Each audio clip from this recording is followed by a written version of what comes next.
Hello, this is Marie Fortune at FaithTrust Institute, and this is the last day of the 16 days of activism to end gender violence. During this campaign, FaithTrust has brought you the voices of a wide variety of faith leaders. For so many years, I and a few colleagues have lamented the deafening silence from our faith communities in the face of staggering stories and statistics describing all forms of violence against women. How could we be silent, knowing full well that there were victims and survivors sitting in our worship services every week, and knowing that for far too many women, the teachings and misinterpretations of their faith communities were part of the problem of violence that they were facing. As I have listened along with many of you for the past 15 days of the campaign to the voices of faith leaders speaking urgently to addressing gender violence, I have been encouraged and inspired by their voices. There is today much work being done in synagogues, mosques, churches, and other gatherings of faithful people. People are hearing the message that religion is no excuse for gender violence. Faith groups, advocates, and NGOs are collaborating, each bringing significant resources to the table to move the work forward. In seminaries, teachers are raising the issue of gender violence and preparing their students to address it. This last day of the 16 Days campaign is the International Human Rights Day, the 63rd anniversary this year of the approval of the Universal Declaration of Human Rights.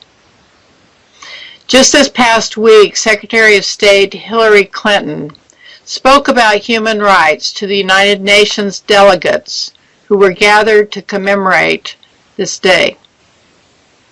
She reminded us of the fundamental concept of human rights, that human rights are the birthright of every person, that human rights are not granted by governments or by a vote of the people.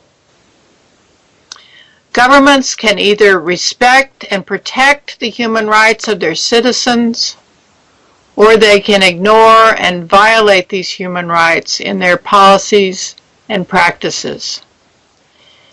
This is the important principle to remember today as we conclude the 16 Days campaign to end gender violence. The right of women to live free from violence, harassment, and abuse is a human right. It is a right that we should not have to defend. And yet we must defend it because this right to bodily integrity continues to be violated in our homes, our communities, our workplaces, our schools, and our places of worship. But Secretary Clinton went on in her speech to lift up the importance of recognizing that rights for lesbian, gay, bisexual, and transgendered people are human rights also.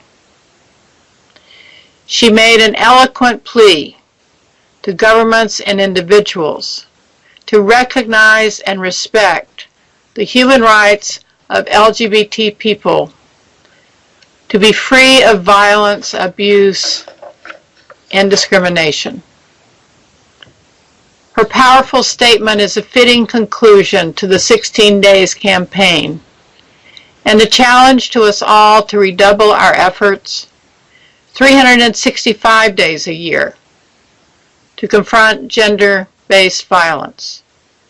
And so I challenge you in the days and months ahead to continue your efforts in your faith communities to address gender violence.